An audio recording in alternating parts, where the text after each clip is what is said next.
اهل بیت د سادات سره مینه وکړي. دا د حدیث خبره نه ده، د محمد رسول الله خبر نه ده، دا د الله تعالی وینا ده. بیا قاضی ثناء الله پانی پتی رحمه الله فرمایي چې ومن اجل ذلك ترى كثيرا من سلاسل المشایخ تنتهي الى ائمه اهل البيت. وای په دې خاطر باندې توینه ډېر د مشایخو چې کومې سلسلې راځي د تصوف، که نقشبندیه ده، که قادریه ده، که چشتیه ده، که سهروردیه ده، که شاذلیه ده، که قلندریه ده، دا څومره سلسلې چې دي دا ټول انتها او پای دا وسیدانو ته رسیږي، اهل بیتو ته رسیږي.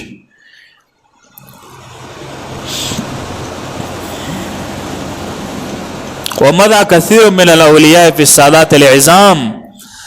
او ډیر اولیاء لوی لوی اولیاء الله رب العالمین په ساداتو کې پیدا کړی دا چې منهم غوث الثقلین عبد القادر الجیلانی، چې یو د هغوی نه الشیخ عبد القادر الجیلانی رحمت الله علیه دا سید او د قادریه شریف د طریقې لوی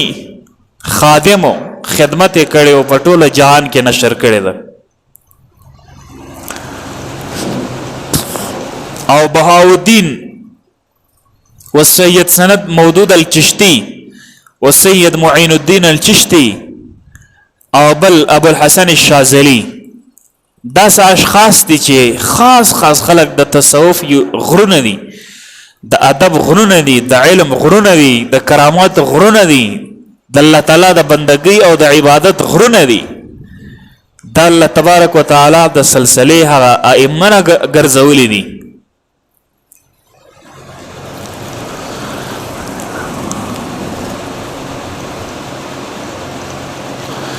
دا شانت علامه قشیری رحمه الله په الرساله القشیریه کې وسلوشتم نمبر صفحه کې د بشر حافی رحمه الله په ترجمه کې وای رأيت محمدا صلى الله عليه وسلم في المنام. بشر حافی ولي ولدي هغه فرمایي نبی علیه الصلاة والسلام په خوب کې ولیدا. قال اتدري لما رفعك الله عز وجل من بين اقرانك. ما ته نبی علیه الصلاة والسلام په خوب کې راته وویل چې اے بشر حافی تا ته معلومه ده که نه ده معلومه، الله رب العالمین ته د ټولو ملګرو او د دوستانو د اقرانو د هم عصر خلکو څخه ولې پورته کړلې او درجات در بلند کی. ما ورته ویل چې لا یا رسول الله زه نه یم په دې خبر چې ولې الله تعالی زما درجات را بلند کړي دي. ما ته وایي باتباعک لسنتي وخدمتک للصالحین، وجه دا ده چې تا زما د سنت پیروي کړې ده، د سنتو اتباع دې کړې ده، چې چیرې هم سنت وا زما درته رارسېدلې ده هغه تا عملي کړې ده. وخدمتک للصالحین، بل دا ده چې تا د صوفیه او د اهل بیتو او د پیرانو خدمت دې کړې ده. په دې وجه دریم ومحبتک لاصحابي واهل بیتي، بل ته د اهل بیتو د سیدانو سره محبت او مینه لري او د زما د اصحاب کرامو سره مینه او محبت لري. په دې خاطر باندې الله رب العالمین ستا درجات در بلند کړي دي. معارف القرآن د مفتی اعظم پاکستان محمد شفیع رحمه الله وم جلد 691 صفحه کې دغه قل لا اسألكم عليه اجرا الا المودة في القربى لاندې لیکي کہ خلاصہ یہ ہے کہ حب آل بیت و آل رسول اللہ کا مسئلہ میں کبھی سے اختلاف نہیں رہا، چې هیڅ کله هم د نبی علیہ السلام د اهل بیت او د سادات او محبت کول نه کول دا نه کول هیڅ کله د امت په منځ کې اختلاف نه راغلی. که جوړ دی که نه جوړ دی، که خوارج دی که روافض دی، که ښه خلق دی که بد خلق دی، که علما دی که مفسرین دی که مورخین دی که محدثین دی که مصنفین دی که شرح دی، دا ټول په دې باندې قائل دي چې د الله د رسول صلی الله علیه وسلم د اهل بیت سره مینه او محبت ساتل عین ایمان ده. بے اجماع و اتفاق ان کے محبت و عظمت لازم ہے. په اتفاق او په جمعیت د ټولو امت د اهل بیت او د سادات او محبت او د هغه قدر او عزت او لیواله په هر مسلمان باندې لازمه ده او داسې هم نه ده چې د اهل بیت او سادات صرف په تا باندې لازمه ده نو تا باندې فائدہ نشته بلکہ عین سعادت و اجر و ثواب ہے بلکہ ثواب د لکته چلموس کې د نفل تا ته ثواب ملاویږي ته تلاوت کې تا ته ثواب ملاویږي او چې کله ته درود شریف وایې تا ته ثواب ملاویږي همدغسې چې کله ته د اهل بیتو د ساداتو سره مینه او محبت ساتې هم تا ته دغسې ثواب او اجر ملاویږي اکثر علما فرمایي چې د اهل بیتو د ساداتو چې کم بد خلق دي د هغوی نه یعنې په اعتبار د اعمالو عمل یې خراب ده زراکار ده لوتی ده شرابي ده ژیره نه لري اعمال بالکل شریعت خلاف ته خو مسلمان ده د دې داسې مثال ده لکه آیات محکمات د محکم آیاتونو باندې ایمان درلودل لازمي ده ایمان به پلرې او نور عمل به نه پکې کوي لکه الرحمن على العرش استوى من من في السماء ید الله على الجماعه دا آیات محکمات په دې به صرف ایمان لري نور به اخواته نه تیریږي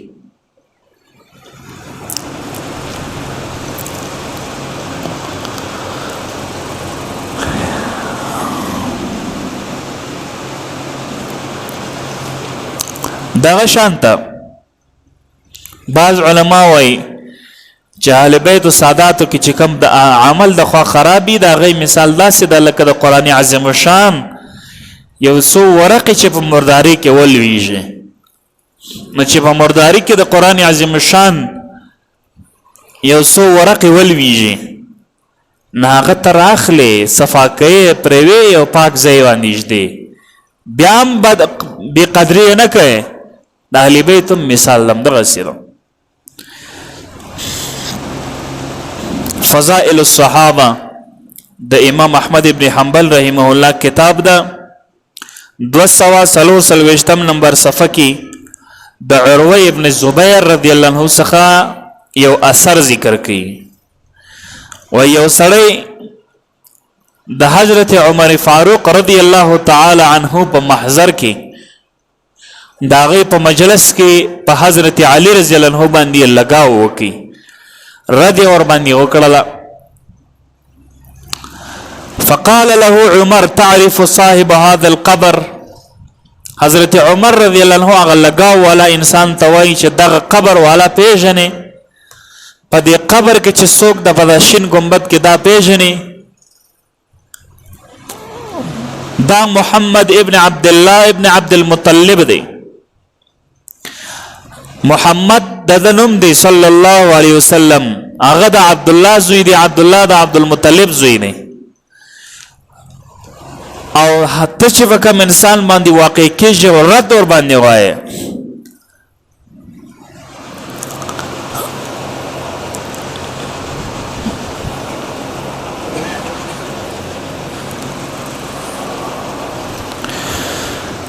دا علی ابن ابي طالب ابن عبد المطلب نه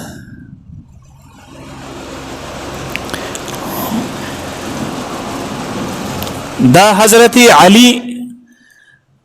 چې دا ابو طالب زوی هغه بیا د عبد المطلب زوی دی نو نسب کې سره یو زید نو حضرت عمر رضی الله عنه فرمایي چې لکه لجتیات سات فلا تذكر عليا الا بخير فلا تذكر عليا الا بخير کچیرم ذکر کړه د حضرت علی رضی الله عنه نو په خیر به ذکر کړه په بدی به داغي ذکر نه کړه ولی فانك ان ابغضته اذيت هذا في قبره کچیر دی وسړی حضرت علی رضی الله عنه دی خفه کوي دغه انسان د لوی شخصیت چې په دې شین ګمبد کې پروت دغه انسان ته ناراضوي صراط مستقیم په نوم یو کتاب د محمد اظهر رحمه الله چې استاد حدیث په جامع خیر المدارس ملتان کې دا دردرشم نمبر صفحه کې درویشتم نمبر صفحه کې یو واقعه ذکر کوي د قاسم العلوم والخیرات بانی دارالعلوم دیوبند مولانا قاسم نانوتوی رحمه الله. مولانا قاسم نانوتوی رحمه الله هغه شخصیت دی چې دیوبند د پلاس کې جوړ شوی. د دیوبند شاخ او بنیاد د ایشه ده او د دیوبند څومره مدرسین او مصنفین او شارحین او خادمین د څخه د سلسله جاری ده.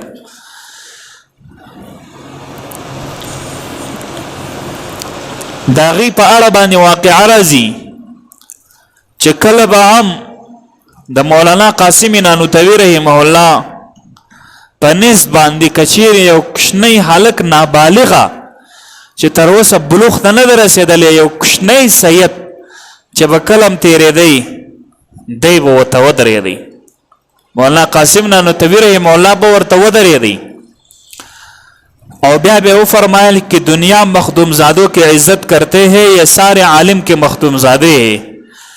دا مخدوم زاده دی سیدان او ټول دنیا د مخدوم زاده د خلکو احترام او ادب کی نو د دې ادب او احترام په مشټولو باندې لازم او واجب. سارے عالم پر ان کے تعظیم واجب ہے. په ټول عالم باندې په ټول دنیا باندې د اهل بیت او احترام او ادب دا لازمی شی دی. مولانا قاسم نانوتوی رحمه الله فرمای که څوک په قرآن باندې عقیده نه لري په حدیث عقیده نه لري خو په دیوبند خو به لري کنه. مولانا قاسم نانوتوی رحمه الله فرمای چې واجب د احترام. حالانکہ نابالغ بچہ مگر مختوم زادہ ہے یہ اولاد رسول ہے لیکن نابالغ چبراله مولانا قاسم نانوتوی رحمه الله به ورته راپورته سو عزت به ورته وک نو بیا به خلکو ورته ویل چې دا خو نابالغ دی تر اوسه بلوغ ته نه رسېدلی ته څنګه د احترام او ادب کې وایي د وویل چې دا خو اولاد د رسول الله صلی الله علیه وسلم نه که څه هم نابالغه ده خو بیا هم د رسول الله مبارک وینه خو ورسره ده کنه.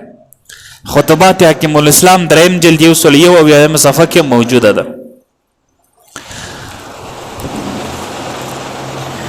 دا بل ورځ یو واقعه چاله ته بیان کړ ویډیو راوستول د بجلیګر صاحب زوی یو واقعه ذکر کړي مولانا میمون د مولانا میمن صاحب واقعه ذکر کړي. هغه وایي داسې غټ عالم او پېښور طرف ته غالبا درس کوي داسې کړکۍ د ګیټ د باندې ګیټ طرف ته خلاصو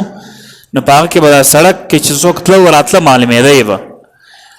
نو هر سهار به یو کوچنی سید و دا به تېرېدی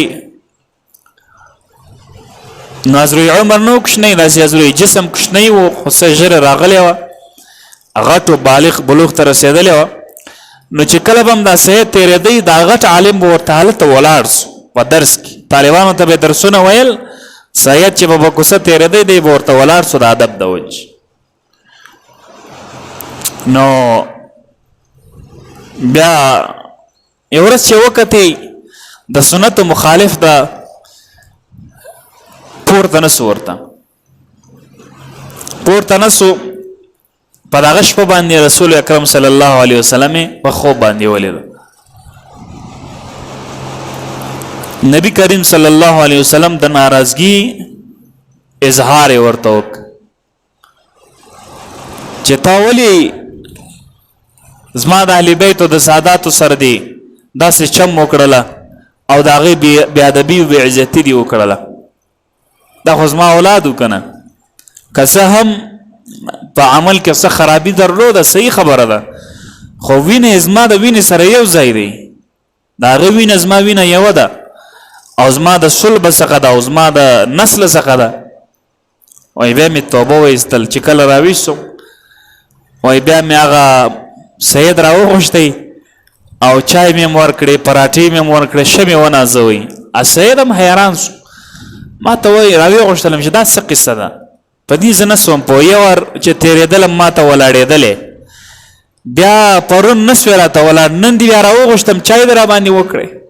په دې باندې زما سر نه شو خلاص. هغه ورته وایي چې د څو ورځې مخکې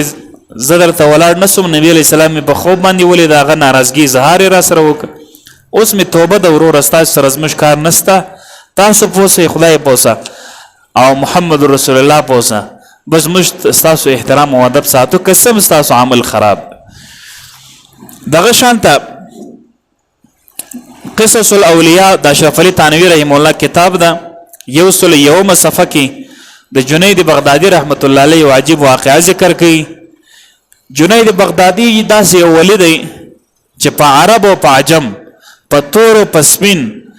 او په مشرق او په مغرب او په شمال او په جنوب کې یو نوم لري، جنید بغدادي رحمت الله علیه. د خپل زمانه غټ پهلوانو قشتی چې نسی قشتیګیرو غیش چې نیول، داسې قوي او داسې خطرناک قشتی نیول، غیش نیول چې په خپل زمانه کې د دې په مقابل کې به سړی نه و چې د سره چا مقابله کولی شي. بادشاه یو ورځ انعام وټاکي چې جنید بغدادي رحمت الله علیه کچا جنید هغه وخت کې دومره غټ سړی نه و کنه، عام ګشتګیرو، په شریعت هم نه برابر، خاص چا دغه نه ورس، بس یو ګشتګیرو غیږ والاو. نو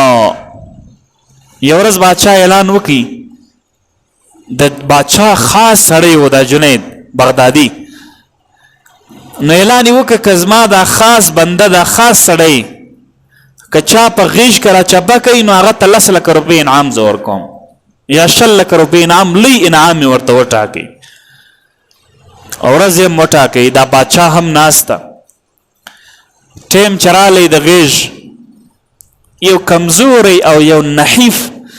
بدن کې، ډیر کمزوری چې داسې واسې کړه په مملا کې، د ډیر ډنګروالې د وجې څخه په لار نه سوتلی چې پوکړی دی وایي چپه کېدی. دا رالی وایي زه د جنید سره مقابله کوم.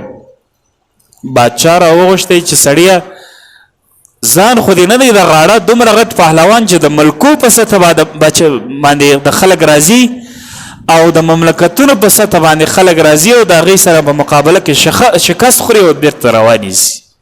نو ته خو هېڅ شی هم نه یې، ستا بدن هم کمزوری ده، جسم دې هم کمزوری دی،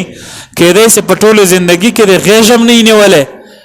نو د داسې سړي سره ته څنګه غیږ نیسي؟ وایي نه زه غیږ نیسم، ما پرېږده او دی پرېږده، تاسو ځینې فارغ یاست. بیا بادشاه راوغوښتی چې وسړی، هغه بیرېدی چې اوس یې مړ نه کړي. جنید بغدادي خو داسې سړیو په غیږ کې نوم درلوده په عرب او عجم کې چې خپل په ملک کې چا غیږ نسو ورسره نیول، او د ملکونو څخه به خلک راله مقابلې ته او دغسې شکست خورده به بیرته خپل ځای ته ولاړی. انفن فی الماء و ایستن فی السما. چې هر څومره اصرار وکړه، وایي نه زه غیږ نیسم ورسره، نور ته ما پرېږده او کار پرېږده. ورځ تیاره سوه، خلک را جمع سو، بادشاه ناست دی خپل په کرسي باندې. جنید بغدادي رحمت الله علیه هغه طبیعت خوشحاله ده، وایي دا خو زما د یو لاس کار ده چې دا داسې کم دا بیا چپی کمزوری ده. نو چې کله دا مقابلې ته دوه کسان په غیږ کې او یا په فایټ کې سره ورځي، مخکې قانون دا وي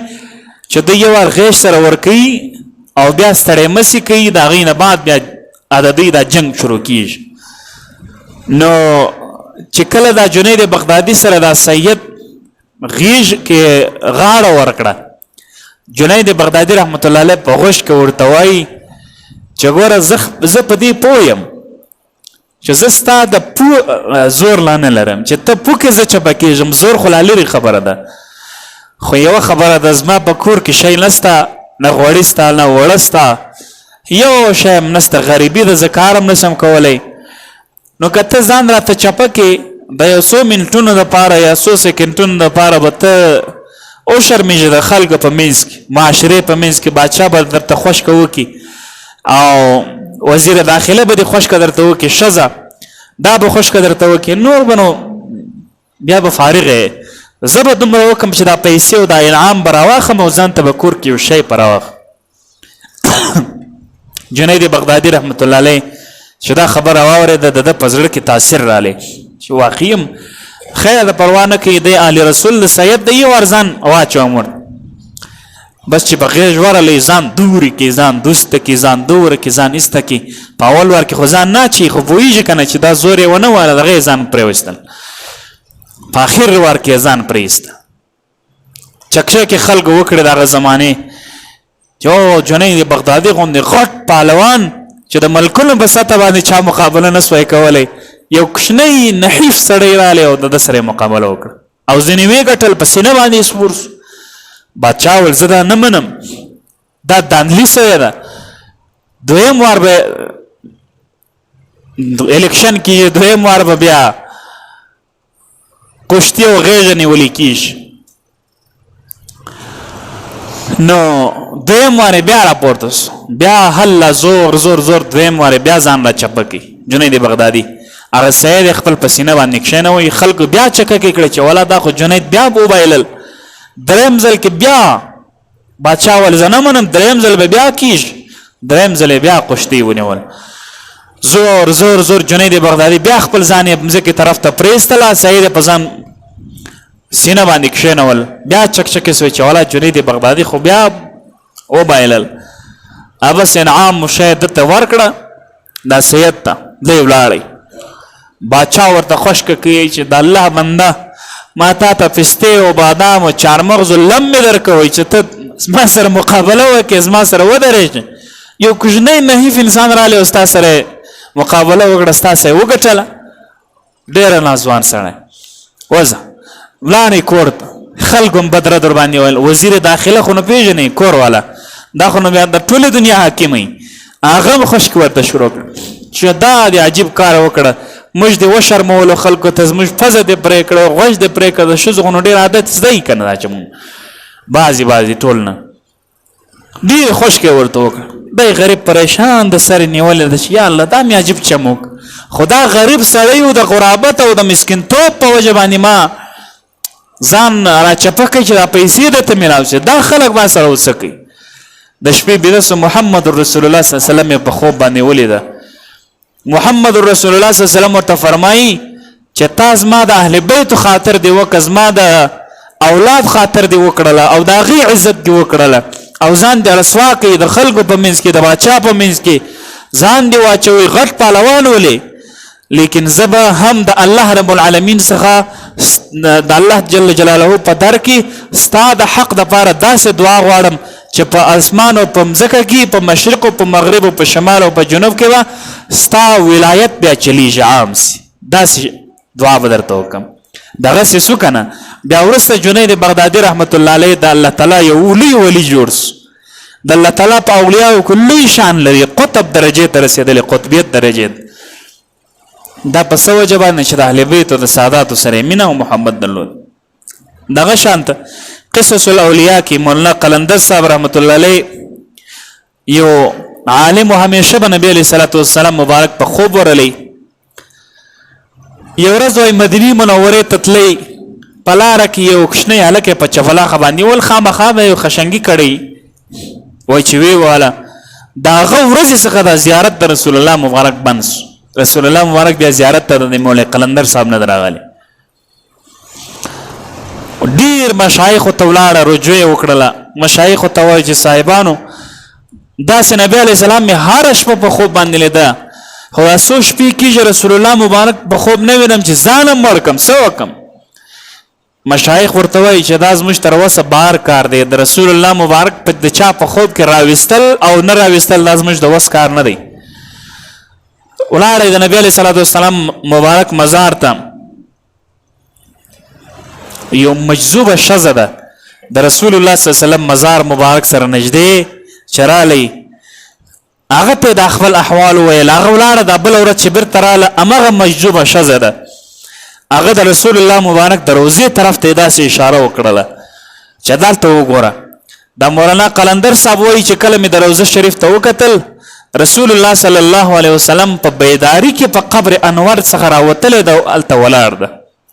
په بیداری کې په ویشه کې ویش حالت کې په قبر انور کې ولاړ